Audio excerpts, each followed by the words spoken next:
A landlord and tenants clashed in New York over rent payments, security deposits, and building conditions. This case shows how courts handle disputes when tenants pay rent while a lawsuit is ongoing.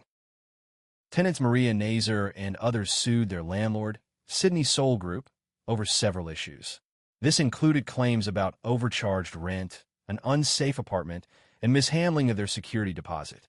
The tenants were paying rent through a court order while a related 2008 lawsuit about their tenancy was still active.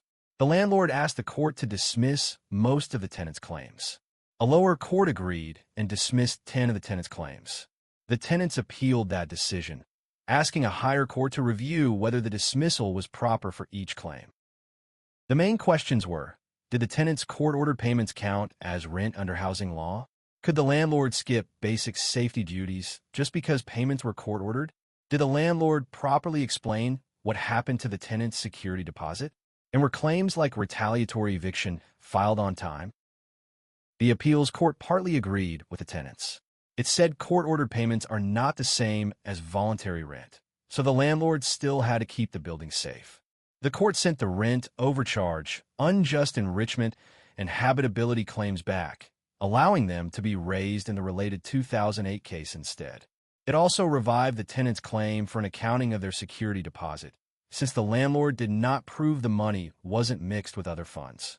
This meant tenants could also seek attorney's fees under Real Property Law 234. However, claims for tenant harassment, retaliatory eviction, and constructive eviction stayed dismissed. This ruling clarifies that paying rent under a court order doesn't erase a landlord's duty to maintain safe housing. It also confirms tenants can demand a clear accounting of their security deposit if landlords can't prove it wasn't misused.